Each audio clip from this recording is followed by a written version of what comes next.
Mes parents m'ont écrit, ne viens pas à nos noces d'or. Seuls les invités de marque seront là. Je suis restée seule dans mon studio. Mais ce soir-là, ma sœur a appelé, la voix tremblante. Pourquoi tu nous as caché ça? Papa vient de voir le journal et... Je m'appelle Azalée de Montmirail. J'ai 30 ans. Il y a exactement 3 jours, mon existence a basculé d'une manière que personne, et surtout pas ma propre famille, n'aurait pu prédire. Je vivais alors dans un studio de 20 mètres carrés en banlieue parisienne, un endroit où l'humidité s'infiltrait dans les murs et où le bruit du périphérique était ma seule berceuse. Mon téléphone, posé sur la table en formica ébréché qui me servait de bureau, a vibré. L'écran s'est allumé, affichant le nom de ma mère, Kitri. Ce n'était pas un appel. Ma mère ne m'appelait jamais, sauf en cas d'extrême nécessité. C'était un message texte. Un bloc de mots froids, chirurgicaux, dénués de toute émotion maternelle, comme une sentence prononcée par un juge indifférent. Azalée, il est préférable que tu ne viennes pas au château ce week-end pour les noces d'or. Ton père a invité le sénateur, le préfet et les propriétaires des grands crus classés de Bordeaux.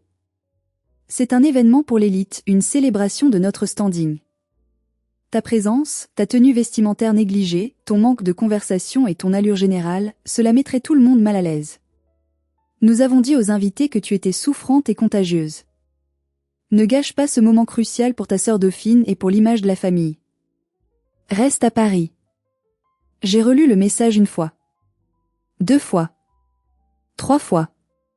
Chaque mot était une lame de rasoir entaillant un peu plus ma dignité. Mes parents fêtaient leurs 50 ans de mariage. Les noces d'or. L'événement du siècle à Saint-Émilion. Et j'étais officiellement désinvitée. Bannie. Rejetée non pas parce que j'avais commis un crime, non pas parce que j'avais été violente, mais simplement parce que je n'étais pas assez brillante, pas assez sophistiquée pour figurer sur la photo de famille. J'ai levé les yeux vers mon écran d'ordinateur, où des lignes de code complexes défilaient à une vitesse vertigineuse, illuminant la pièce sombre d'une lueur bleutée. Si seulement ils savaient. Si seulement ils avaient la moindre idée que la fille qu'ils cachaient comme une maladie honteuse tenait littéralement l'avenir de leur industrie, et leur propre survie financière, au bout de ses doigts tachés d'encre et de terre. Avant de vous raconter comment cette nuit-là est passée de l'humiliation totale à la vengeance la plus douce et la plus dévastatrice de l'histoire de notre région, prenez un instant pour vous abonner à la chaîne. C'est totalement gratuit, et cela aide énormément à partager ces histoires de justice que les riches et les puissants voudraient garder sous silence.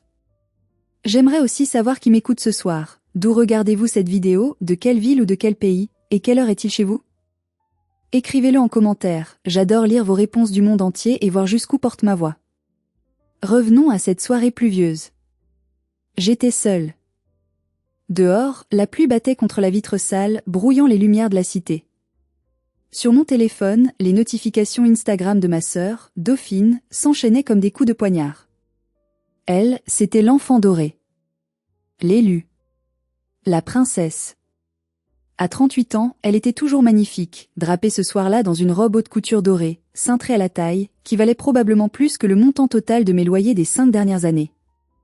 Sa story montrait la grande salle de bal du château de Montmirail, un lieu que je connaissais par cœur mais qui me semblait désormais appartenir à une autre planète. Les lustres en cristal de baccarat, hérités de notre arrière-grand-mère, scintillaient de 1000 feux. Les invités arrivaient en Maserati, en Rolls-Royce et même en hélicoptère privé, se posant sur la pelouse impeccablement tondue. Le champagne millésimé coulait à flots dans des coupes en cristal fin.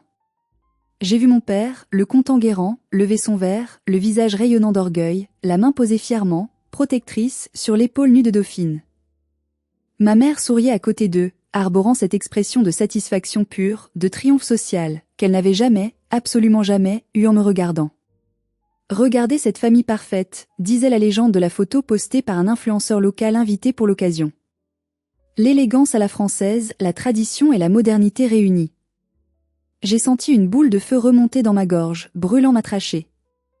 Ce n'était pas de la tristesse. J'avais dépassé le stade des larmes il y a des années. C'était de la rage. Une rage pure, cristalline, froide et tranchante comme un diamant. Ils célébraient leur héritage, leur nom, leur prestige. Mais je savais, moi, que cet héritage était un mensonge. Une coquille vide. Le château était endetté jusqu'au cou. Les vignes mouraient lentement, étouffées par le changement climatique et l'incompétence. Et la seule personne, la seule âme sur cette terre qui avait la clé pour tout sauver, était celle qu'il venait de bannir par un simple SMS lâche. À 20 heures précises, alors que le dîner de gala commençait à 500 km de là, mon téléphone a sonné, brisant le silence de mon studio. L'écran affichait le visage de Dauphine. J'ai hésité. Pourquoi m'appellerait-elle au milieu de son triomphe? Voulait-elle se moquer de moi une dernière fois? Voulait-elle me faire entendre les rires des invités? J'ai pris une profonde inspiration et j'ai décroché. Azalée? Sa voix tremblait. Ce n'était pas la voix arrogante et mielleuse de la story Instagram d'il y a 10 minutes. C'était une voix brisée, paniquée, au bord de l'hystérie totale. On entendait le brouhaha de la fête en fond, mais étouffé, lointain, comme si elle s'était cachée dans les toilettes ou dans un placard à balai pour m'appeler. Azalée, qu'est-ce que tu as fait? A-t-elle chuchoté, presque en criant, le souffle court. Dis-moi que ce n'est pas vrai. Dis-moi que c'est une erreur informatique. Dis-moi que tu vas arranger ça. De quoi tu parles, Dauphine? Ai-je répondu, ma voix calme, presque robotique, contrastant violemment avec sa panique. Papa. Papa vient de voir l'article sur sa tablette. Le sénateur est parti. Les investisseurs chuchotent. Azalée, ils nous regardent tous comme si on était des lépreux. C'est partout. Le Figaro, Le Monde, les blogs spécialisés. Tu as détruit la famille. Pourquoi tu ne nous as rien dit? Pourquoi tu nous as laissé faire? J'ai souri. Un sourire froid, sans joie, dans la pénombre de mon studio parisien. Je ne vous ai rien dit, Dauphine, parce que je n'étais pas invitée. Seuls les VIP étaient conviés, tu te souviens? Je n'ai pas voulu gâcher votre fête avec mes histoires de petites souris grises. J'ai raccroché. Et j'ai éteint mon téléphone.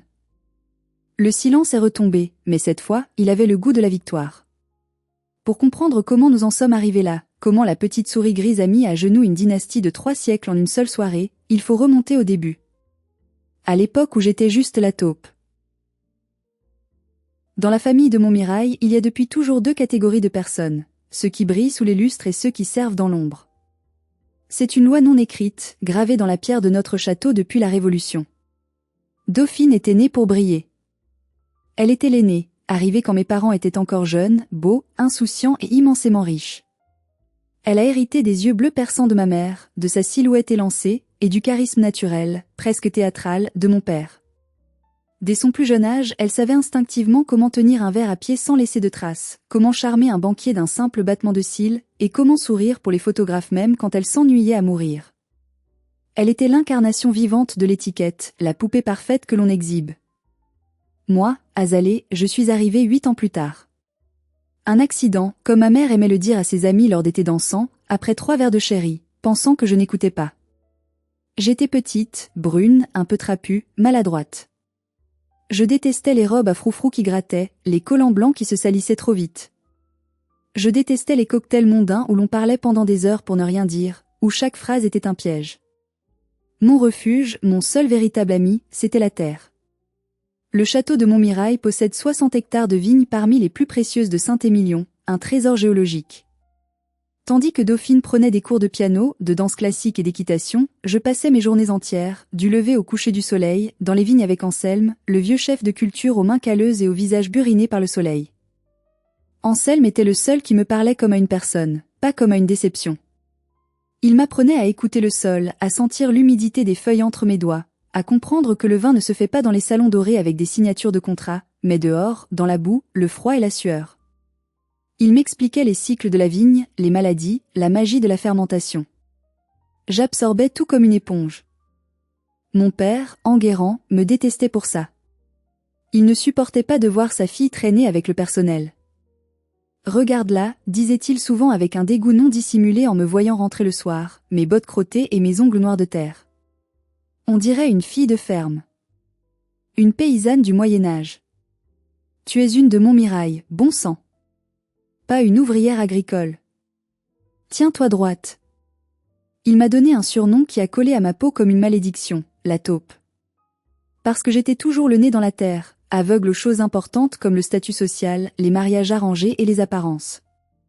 Dauphine a repris ce surnom avec une joie sadique. Alors la taupe, tu as trouvé des vers de terre aujourd'hui? Ricanait-elle devant ses amis riches venus passer le week-end. Ne faites pas attention à elle, c'est la domestique de luxe, on la garde par charité.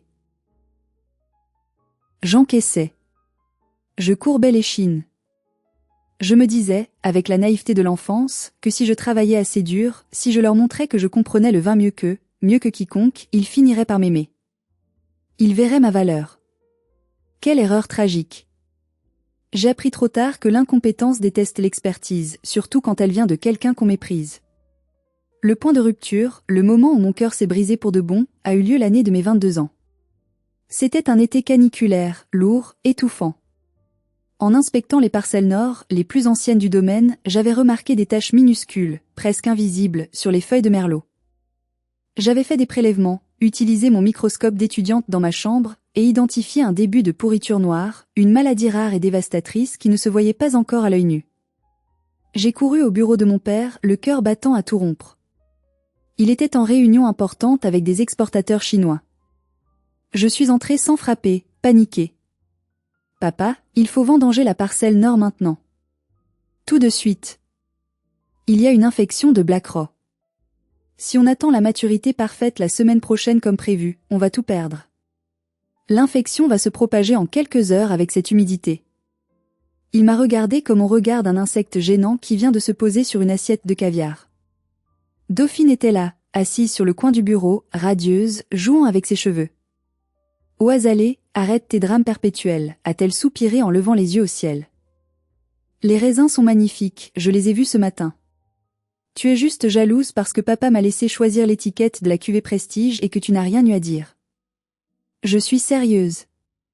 Ai-je insisté, la voix tremblante. Regarde les analyses. Regarde le microscope. J'ai tendu mes feuilles de notes, mes croquis, mes preuves. Mon père a balayé mes papiers d'un revers de main violent. Ils se sont éparpillés sur le tapis persan hors de prix. Sors d'ici, Azalée. Tu portes la poisse. Tes analyses de laboratoire d'étudiante ne valent rien face à mon instinct de vigneron. Je fais du vin depuis 40 ans. Mes ancêtres font du vin sur cette terre depuis 300 ans. Ce n'est pas une gamine qui n'a jamais bu un verre entier sans grimacer qui va m'apprendre mon métier. Dégage. Tu nous fais honte devant les invités. Il m'a mise dehors.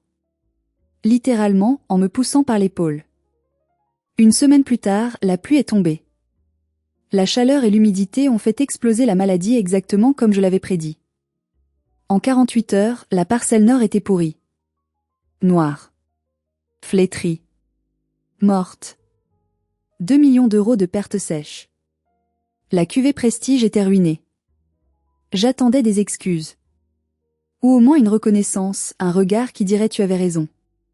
Au lieu de ça, lors du dîner le dimanche suivant, mon père a frappé du poing sur la table, faisant trembler la vaisselle en porcelaine.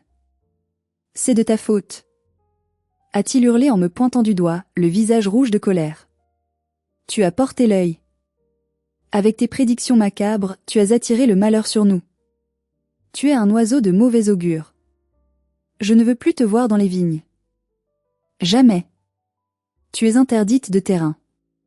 Dauphine m'a regardé avec un petit sourire satisfait, presque imperceptible. Elle n'avait rien perdu, elle. Son image était intacte.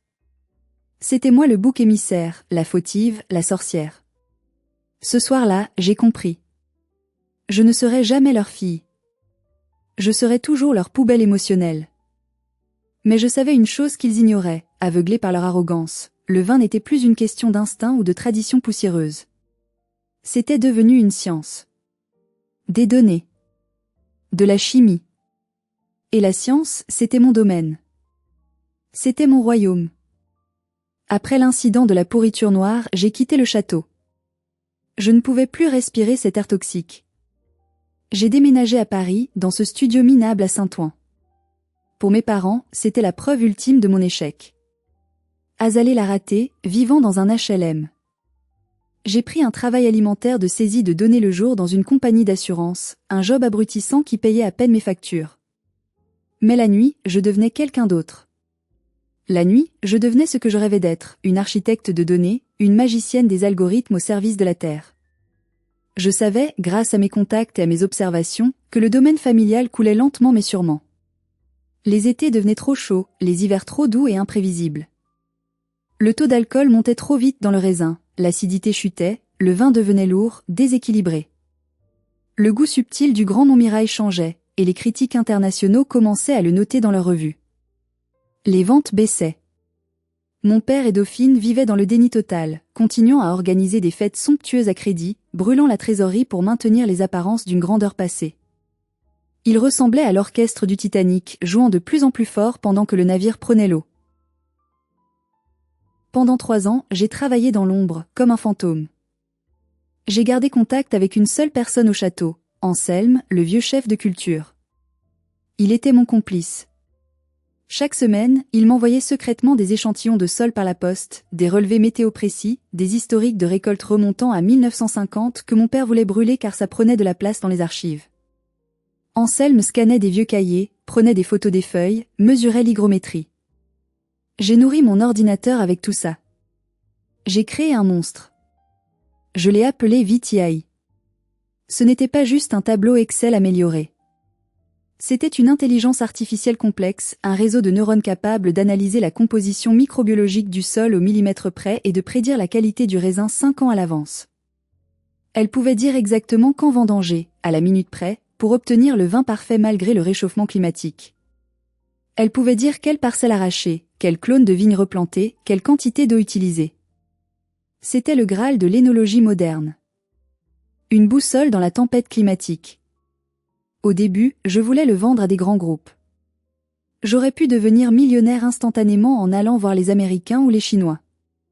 Mais une part stupide, naïve, et profondément brisée de moi-même voulait encore sauver ma famille.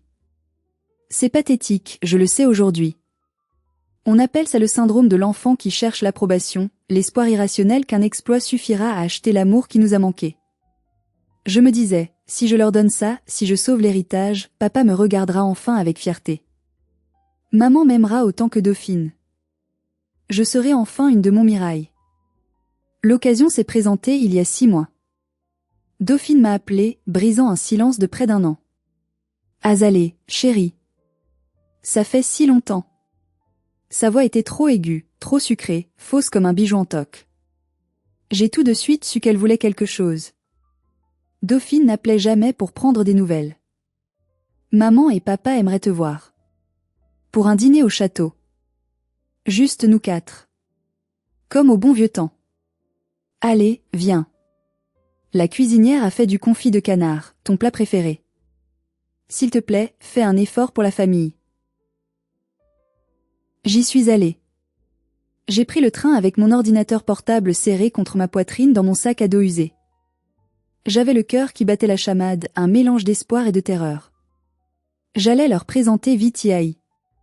J'allais être la sauveuse, l'héroïne qui revient d'exil. Le dîner a commencé normalement, dans la grande salle à manger glaciale. On parlait de la météo, de rien. Puis, au dessert, alors que le fromage était servi, les masques sont tombés. La banque menace de saisir les parcelles de la vallée, a lâché mon père, le visage gris, les yeux cernés. Il avait vieilli de 10 ans. Ses mains tremblaient légèrement en tenant son verre. Ils disent qu'on n'a pas de plan d'avenir. Que notre modèle est obsolète. Ils veulent couper les lignes de crédit. Dauphine a commencé à pleurnicher, une larme parfaite roulant sur sa joue poudrée. Je ne peux pas perdre mon standing, papa. Qu'est-ce que je vais dire au yacht club? Qu'est-ce que je vais dire à mes amis? Je ne peux pas être pauvre. J'ai pris une grande inspiration. C'était le moment. Je peux vous aider, ai-je dit doucement. Ils se sont tournés vers moi. Le silence était lourd, épais. Toi? A ricané Dauphine, séchant ses larmes instantanément. Tu vas nous prêter 50 € de tes économies? Non. Je vais vous donner le futur. J'ai sorti mon ordinateur. J'ai écarté les verres en cristal. J'ai lancé la simulation. J'ai montré comment VTI avait prédit la grêle de l'an dernier, que mon père n'avait pas anticipé et qui avait coûté une fortune, et comment il pouvait optimiser la prochaine récolte pour augmenter la valeur de la bouteille de 40%. Pendant 20 minutes, j'ai parlé. J'ai expliqué. Pour la première fois de ma vie, il m'écoutait. J'ai vu la bouche de mon père s'entr'ouvrir de stupeur. J'ai vu les yeux de ma mère briller non pas d'amour, non pas de fierté maternelle, mais de cupidité pure. Elle voyait des euros, elle voyait sa réputation sauvée. C'est incroyable, a murmuré mon père. Tu as fait ça toute seule? Dans ton petit appartement? Oui, papa. Avec les données d'Anselme. C'est pour nous. Pour la famille. On peut présenter ça aux banques. Ça prouve qu'on est à la pointe de l'innovation. Qu'on a une longueur d'avance sur tout le monde.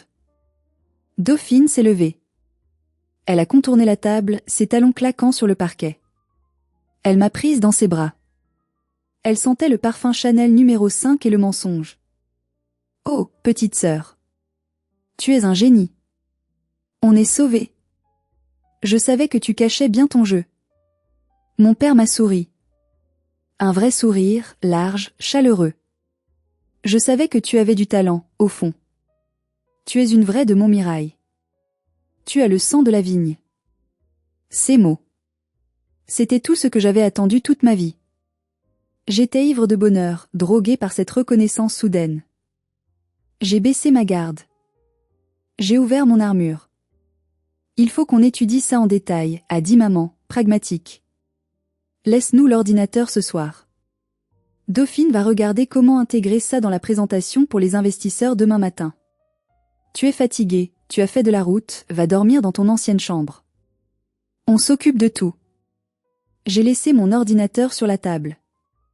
Sans mot de passe, car le logiciel tournait en local pour la démo, pour qu'il puisse voir la fluidité. J'ai dormi comme un bébé dans mon lit d'enfant, pensant que j'avais enfin une famille, que le cauchemar était fini. Le lendemain matin, quand je suis descendue, l'ordinateur était là, posé sur la table du petit déjeuner. Mais l'ambiance avait changé. Subtilement. Dauphine me souriait, mais c'était un sourire de requin qui vient de manger. Merci pour le coup de main, Azalée, a-t-elle dit en beurrant sa tartine.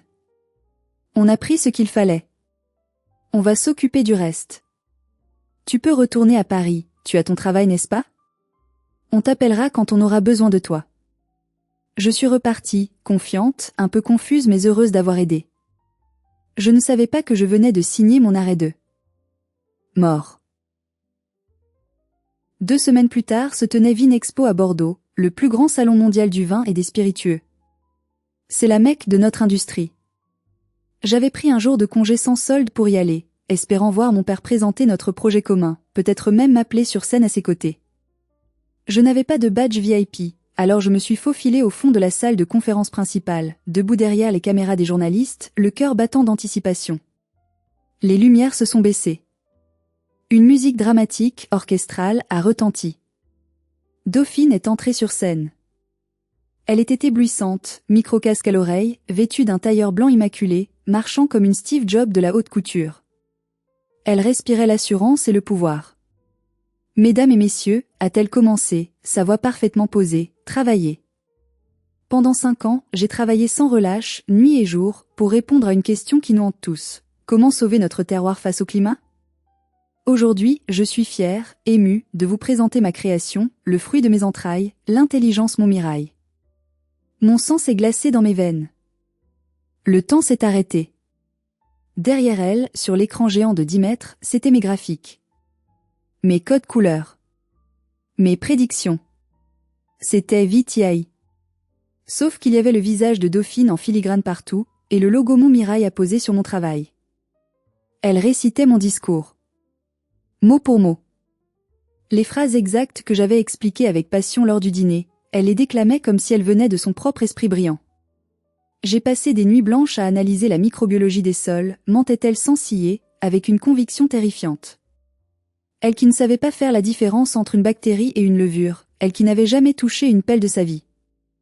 La salle a applaudi à tout rompre. Une standing ovation. Les journalistes prenaient des notes frénétiquement, flashant la scène. La révolution Dauphine titrait déjà un blogueur influent en direct sur Twitter. J'étais paralysée. Je cherchais mes parents du regard. Ils étaient au premier rang, au centre. Mon père, le torse bombé, acceptait les félicitations des voisins, serrant des mains. Ma mère rayonnait, essuyant une fausse larme de fierté. Je me suis précipitée vers eux à la fin de la présentation, fendant la foule, bousculant des gens. Maman! Papa! Ai-je crié, ma voix étranglée par les sanglots. Ma mère m'a vue. Son visage s'est durci instantanément, passant de la joie à la menace. Elle s'est levée, m'a saisi par le bras avec une force surprenante pour une femme de son âge, ses ongles s'enfonçant dans ma chair, et m'a tiré violemment dans un coin sombre, loin des caméras et des regards indiscrets. « Qu'est-ce que tu fais ici ?» a-t-elle sifflé entre ses dents serrées. « Tu n'étais pas censé venir. »« C'est mon travail. » Ai-je pleuré, la voix tremblante de rage et d'incompréhension. Dauphine a tout volé. C'est mon code, c'est mon projet, c'est mes nuits blanches. Pourquoi elle dit que c'est elle? Pourquoi vous faites ça? Ma mère a rapproché son visage du mien. Ses yeux étaient froids comme de la glace, vides de toute empathie. Baisse d'un ton, azalé. Immédiatement. Personne n'a rien volé. C'est un projet familial.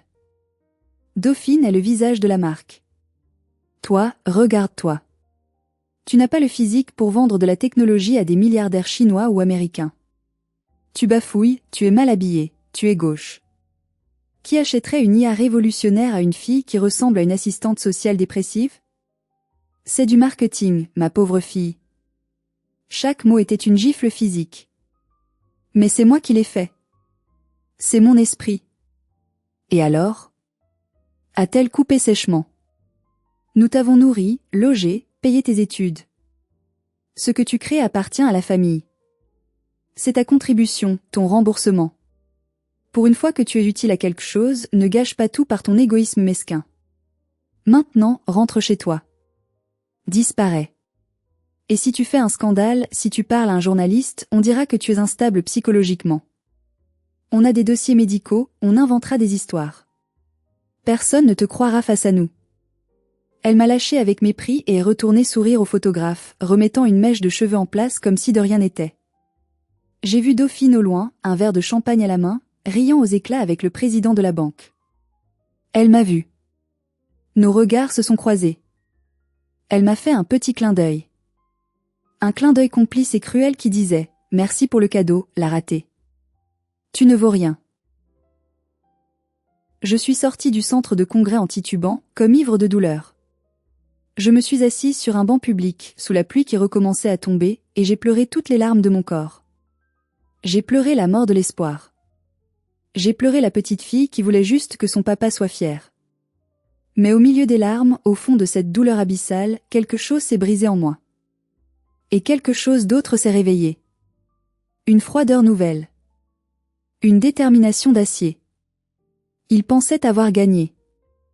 Ils pensaient que j'étais faible, isolée, sans ressources. Mais ils avaient commis une erreur fatale.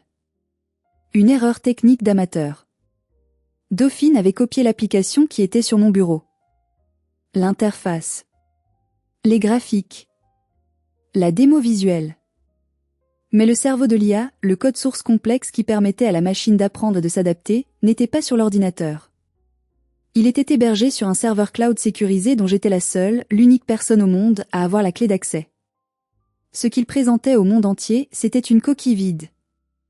Une belle Ferrari rouge sans moteur sous le capot. Et j'allais attendre le moment parfait, le moment le plus douloureux pour eux, pour leur faire remarquer.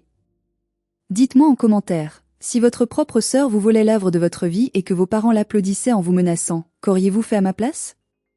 Auriez-vous pardonné au nom de la famille sacrée, ou auriez-vous cherché la vengeance la plus totale? Je lis toutes vos réponses, j'ai besoin de savoir si je suis seule à penser comme ça. Une semaine après Vinexpo, alors que je pensais encore mes plaies, j'ai reçu une lettre recommandée avec accusé de réception. Pas une lettre d'excuse, non. Une lettre en tête du cabinet d'avocats le plus prestigieux de Bordeaux, Maître Delacroix, l'avocat historique de la famille. Je l'ai ouverte dans ma cuisine, les mains tremblantes. C'était un contrat. Un contrat de confidentialité, NDA, rétroactif et une cession totale, irrévocable, de droits de propriété intellectuelle. En termes juridiques complexes, le document stipulait que je reconnaissais avoir agi en tant que consultante bénévole pour la société Château de Montmirail, que je cédais tous les droits présents et futurs de l'outil informatique à l'entreprise, et que je m'interdisais formellement de revendiquer la paternité du projet ou d'en parler à la presse, sous peine de poursuites judiciaires immédiates pour diffamation, espionnage industriel et dommages commerciaux. En échange de ma signature et de mon silence éternel? Une allocation mensuelle de bienveillance de 2 000 € pendant 2 ans. 48 000 € au total. Pour une technologie que les experts de Vinexpo évaluaient déjà, dans les articles de presse, à 10 millions d'euros. C'était l'insulte ultime. Ils ne se contentaient pas de me voler, ils voulaient m'acheter pour des miettes, s'assurer que je reste à ma place, sous leurs bottes, dépendante de leur aumône. J'ai appelé mon père.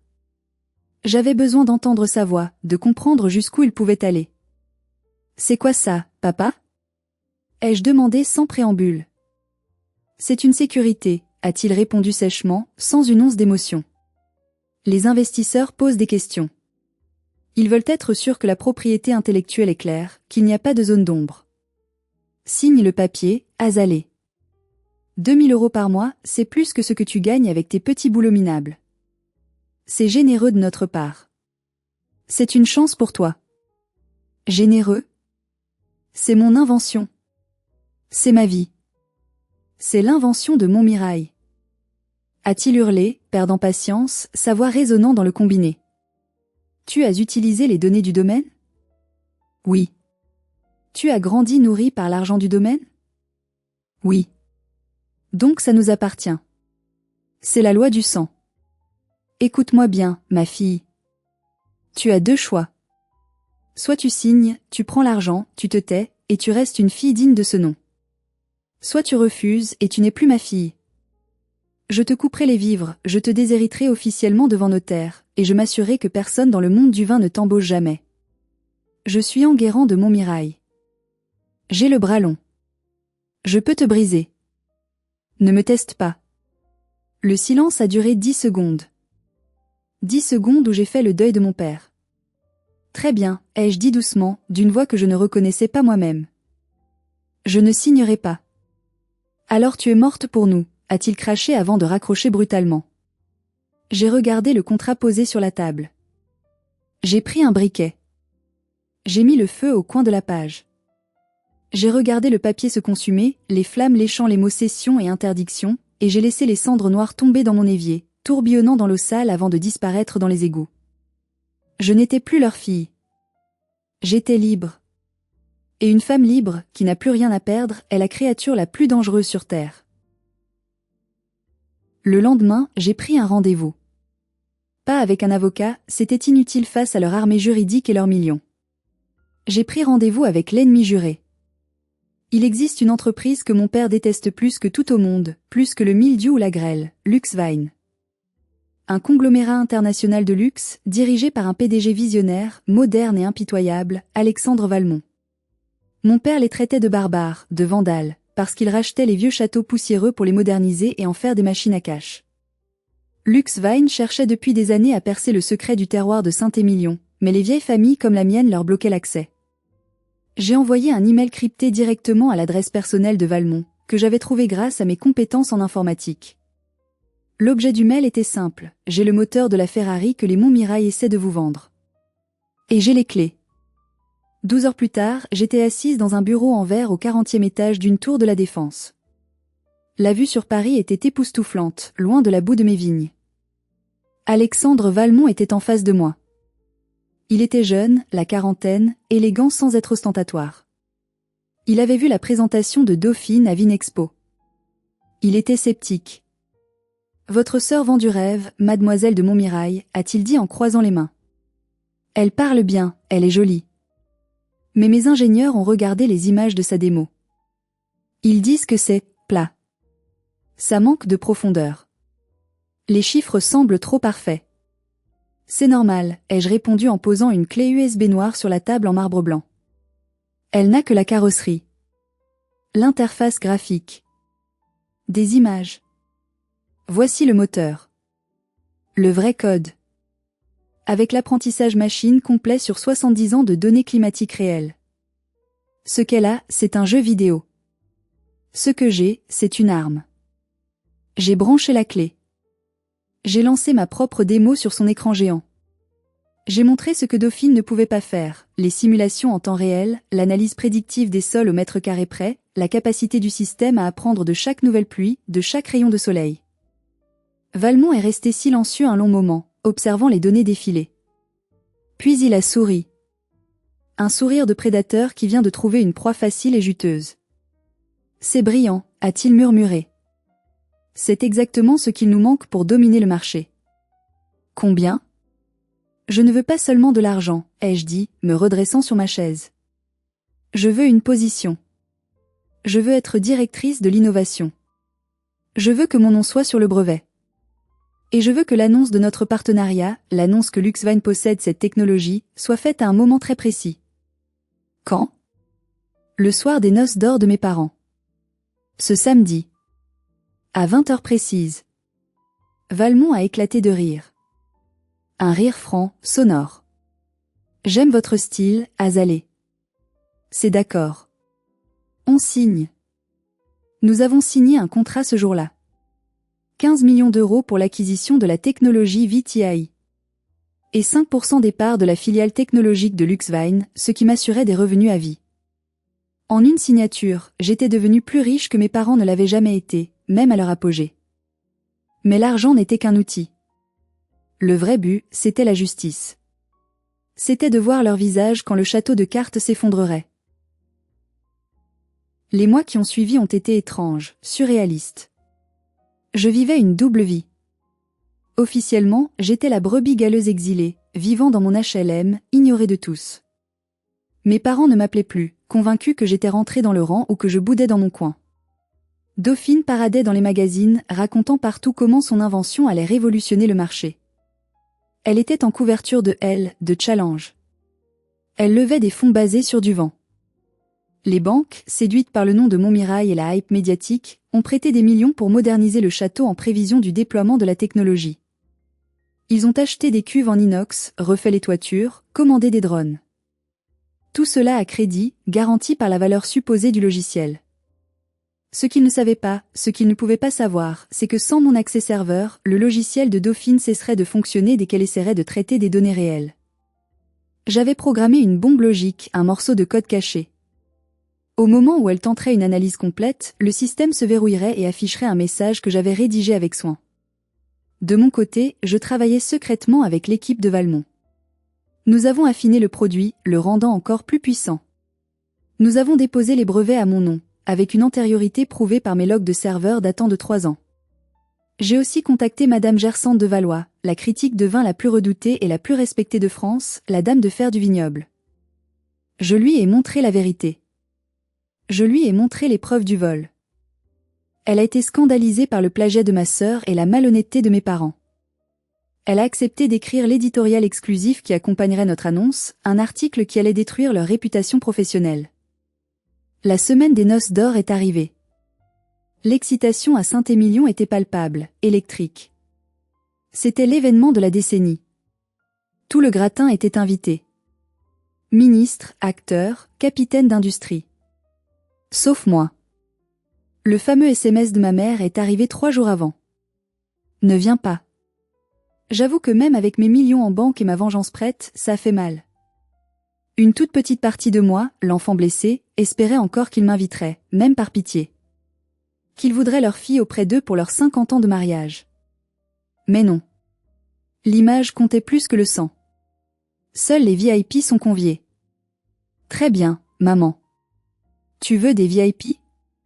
Tu vas avoir la visite du plus gros VIP de l'industrie, et il ne viendra pas pour trinquer.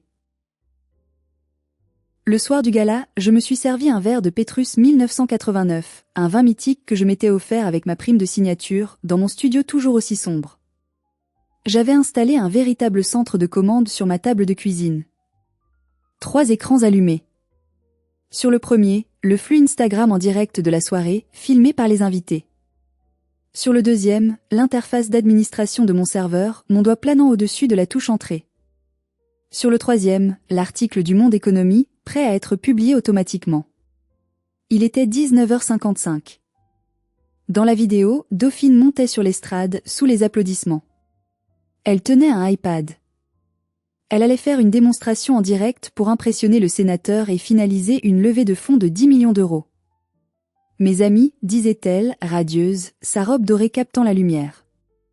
Pour célébrer l'amour éternel de mes parents et l'avenir radieux de notre maison, je vais lancer devant vous la première analyse en temps réel de notre millésime du cinquantenaire. Ce sera le vin du siècle. Elle a levé le doigt au-dessus de l'écran, théâtral. J'ai posé mon doigt sur ma touche entrée.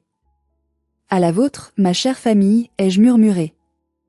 Clic, ce qui s'est passé ensuite a été, de l'avis de tous les témoins présents, le moment le plus gênant, le plus catastrophique et le plus spectaculaire de l'histoire mondaine de Bordeaux. Dauphine a appuyé sur le bouton de son iPad. Elle s'attendait à voir des graphiques verts, des courbes de croissance, des applaudissements. Sur l'écran géant derrière elle, au lieu de la magie promise, une fenêtre rouge sang, agressive, est apparue. Un texte énorme, en gras, s'est affiché, lisible par les 300 invités. Erreur fatale, logiciel piraté. Violation de propriété intellectuelle détectée. Cette technologie appartient exclusivement à Luxevini NC, créatrice et détentrice du brevet, Azalée de Montmirail. Accès refusé. Veuillez contacter les avocats de Luxevin. La musique s'est arrêtée brutalement. L'orchestre s'est tu. Un silence de mort est tombé sur la salle, si lourd qu'on aurait pu entendre une mouche voler. Dauphine a tapoté frénétiquement sur l'écran, le visage livide, perdant sa superbe. C'est un bug. C'est juste un bug technique. A-t-elle crié, sa voix montant dans les aigus, proche de la panique. Ne regardez pas. Coupez l'écran. Mais ce n'était que le début du cauchemar. Au même moment précis, à 20h01, les téléphones des invités ont commencé à vibrer et à sonner. Une cacophonie de notifications. Une alerte push du journal Le Monde venait d'être envoyée à tous les abonnés. Le titre barrait l'écran des smartphones. Scandale à Saint-Émilion. La fille prodige était une usurpatrice. Comment l'héritière de Montmirail a volé la technologie de sa sœur génie au profit de Luxevin. Dans la salle, j'ai vu sur le live qu'un invité cruel ou fasciné continuait de filmer, les têtes se baissaient vers les écrans. Le murmure est devenu un grondement. Les regards se sont levés vers la scène, non plus avec admiration, mais avec dégoût et colère. L'article était dévastateur. Il était chirurgical. Il contenait tout, les preuves de mes travaux datant de 3 ans, les témoignages d'Anselme confirmant que Dauphine ne venait jamais aux vignes, l'enregistrement vidéo de Dauphine, que j'avais piégé lors d'un appel précédent, admettant qu'elle ne comprenait rien à ce foutu code et que c'était pour les geeks, et enfin, la confirmation officielle d'Alexandre Valmont. Azalée de Montmirail est la nouvelle CTO de Luxevin et la seule propriétaire légitime de VTI. J'ai vu mon père, Enguerrand, saisir le bras d'un serveur pour ne pas tomber. Son visage était passé du rouge au blanc cireux. Il portait la main à sa poitrine. Le sénateur, qui était au premier rang et qui déteste les scandales, s'est levé brusquement. Il a vérifié son téléphone, a lancé un regard de mépris absolu vers la scène et s'est dirigé vers la sortie sans un mot, suivi par son staff.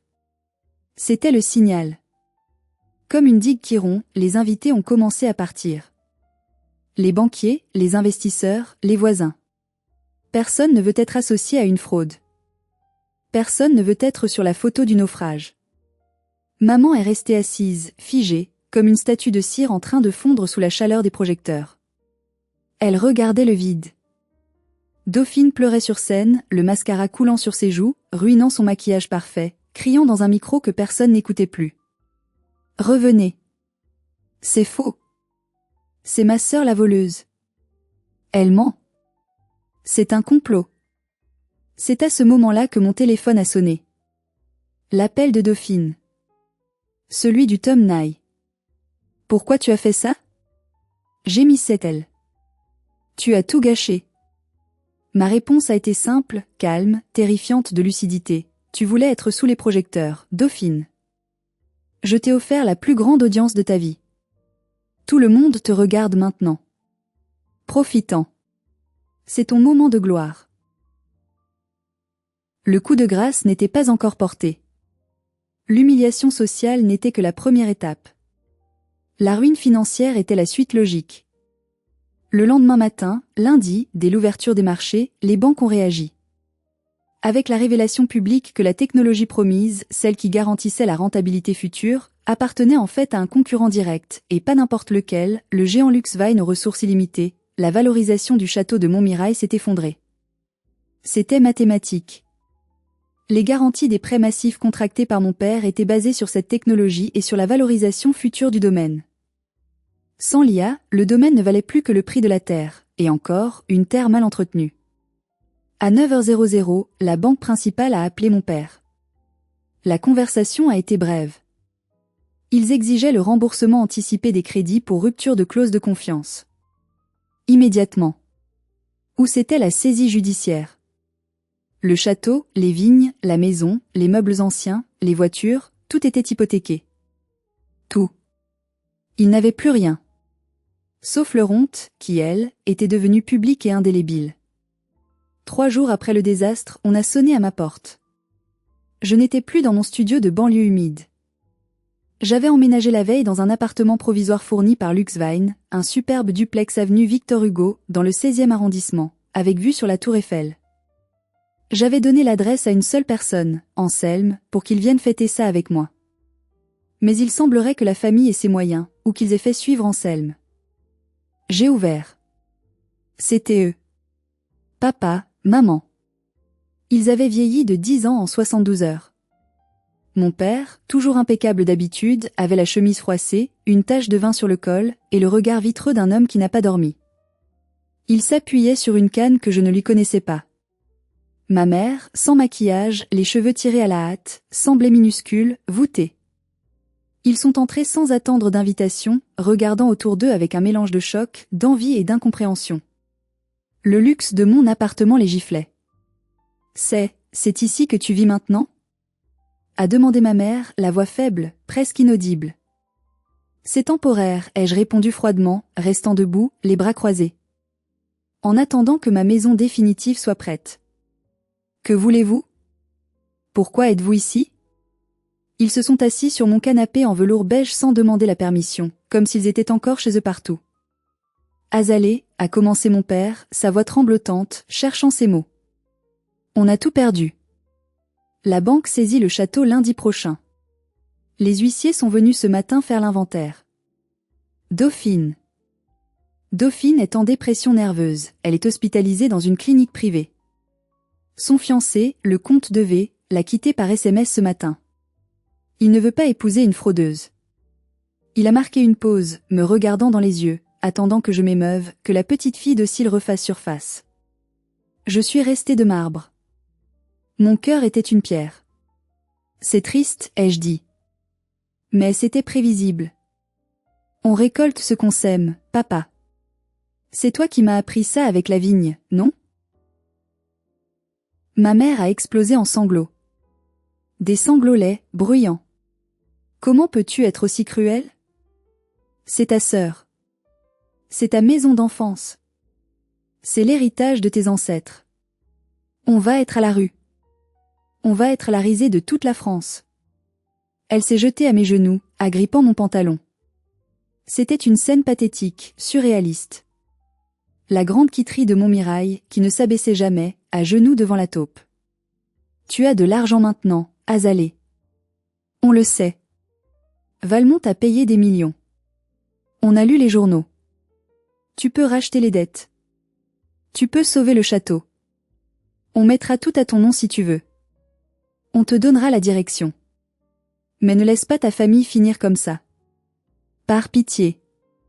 Sauve l'honneur du nom. À mon nom ? Ai-je répété doucement. Comme le projet que vous avez mis au nom de Dauphine ? Comme les brevets ? On a fait une erreur. A crié mon père, désespéré. On le reconnaît. On a été aveugle. Tu es la seule qui a du talent dans cette famille. Tu es la vraie héritière. On s'est trompé de cheval. Pardonne-nous, ma fille. On t'aime. J'ai regardé ces 2 personnes. J'ai scruté leur visage. J'ai cherché une once d'amour, une étincelle d'affection sincère dans leurs yeux. Je n'ai vu que de la peur. Peur de la pauvreté. Peur de perdre leur statut. Peur du ridicule. Ils ne m'aimaient pas plus qu'avant. Ils avaient juste besoin de mon chéquier. Ils avaient besoin de la taupe pour creuser un trou et les sortir de la merde. Si je les sauvais maintenant, je redeviendrais leur chose. il reprendrait le contrôle, petit à petit. C'est la nature des toxiques. Ils vous drainent jusqu'à la dernière goutte. Je me suis levée. Je suis allée vers la porte d'entrée et je l'ai ouverte en grand. Vous avez raison, ai-je dit d'une voix ferme. Je suis la vraie héritière. Mais pas de votre nom. Pas de vos mensonges. Je suis l'héritière de mon propre talent. De mon travail. Azalée a supplié ma mère. Sortez. Vous n'êtes pas des VIP ici. Vous n'êtes pas invité chez moi. Tu ne vas pas faire ça, a balbutié mon père, sidéré. Vous m'avez dit un jour que sans le nom de Montmirail, je n'étais rien. Il est temps de voir ce que vous êtes, vous, sans ce nom. Sortez de chez moi. Ils se sont levés, péniblement. Ils sont partis, le dos voûté, écrasés par le poids de leur propre arrogance passée. J'ai refermé la porte sur eux. Je n'ai pas pleuré. J'ai respiré. Pour la première fois de ma vie, l'air avait un goût pur, sans amertume. 1 an a passé depuis cette nuit fatidique. Le château de Montmirail a été vendu aux enchères judiciaires. Et devinez qui l'a acheté? Non, pas moi. Je n'en voulais pas. Trop de fantômes, trop de mauvais souvenirs dans ces murs froids. C'est Lux Vine qui l'a racheté, pour une bouchée de pain. Alexandre Valmont m'a laissé carte blanche. Ils en ont fait un centre de recherche mondiale sur le vin et l'intelligence artificielle. Je dirige ce centre. C'est mon royaume. J'ai gardé les vignes, car la terre est innocente. Mais j'ai fait raser le manoir principal, celui où j'avais tant souffert. À la place, nous avons construit un laboratoire ultramoderne, en verre et en bois durable, intégré à la nature, ouvert sur le monde.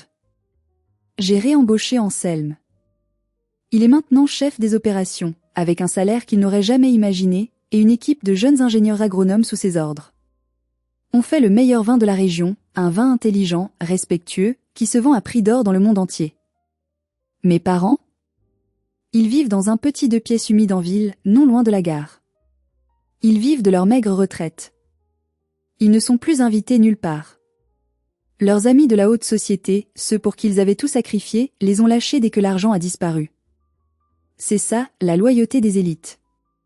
Quand vous n'avez plus rien à offrir, vous n'existez plus. Dauphine est sortie de clinique. Elle a essayé de devenir influenceuse beauté, mais les commentaires sous ses vidéos étaient impitoyables. C'est la voleuse, rend le code, escroc. Elle a dû supprimer ses comptes. J'ai entendu dire qu'elle travaille maintenant comme hôtesse d'accueil dans un salon de l'auto en province. Loin, très loin des vignes et du luxe. Elle porte un uniforme en polyester et sourit à des clients qui ne savent pas qui elle était. Je les croise parfois, au marché de Saint-Émilion, quand je reviens visiter le labo. Ils baissent la tête. Ils n'osent pas me regarder dans les yeux. Ils changent de trottoir. La honte est une prison bien plus efficace que n'importe quel barreau. Moi, je suis toujours la taupe. Je passe toujours mes mains dans la terre. Je porte toujours des jeans et je n'aime toujours pas les soirées mondaines. Sauf que maintenant, la terre m'appartient. Et les bottes que je porte sont des créations sur mesure, faites pour marcher sur les débris du passé. J'ai appris une leçon précieuse que je veux partager avec vous. On ne choisit pas sa famille, c'est vrai. Mais on choisit quand arrêter de souffrir pour elle. Le sang ne justifie pas l'abus. Le respect, ça se mérite, ça ne s'hérite pas. Et la vengeance est un plat qui se mange non pas froid, mais glacé, accompagné d'un grand cru millésimé que vous avez créé vous-même à la sueur de votre front. J'ai une dernière question pour vous, mes amis, avant de vous laisser. Certains dans la région disent que j'ai été trop dur. Que j'aurais dû aider mes vieux parents malgré tout, car c'est la famille et qu'on ne laisse pas les siens tomber. D'autres disent que j'ai fait exactement ce qu'il fallait, que c'était une justice karmique nécessaire. Et vous? Si vous aviez le pouvoir et l'argent, auriez-vous tendu la main à ceux qui vous ont craché dessus toute votre vie? Auriez-vous sauvé ceux qui ont essayé de vous détruire? Dites-le moi honnêtement dans les commentaires.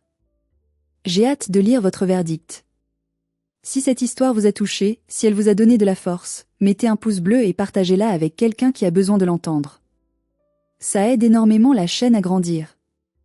Et surtout, n'oubliez jamais, votre valeur ne dépend pas de l'opinion de ceux qui ne vous méritent pas. Construisez votre propre empire. À bientôt pour une nouvelle histoire.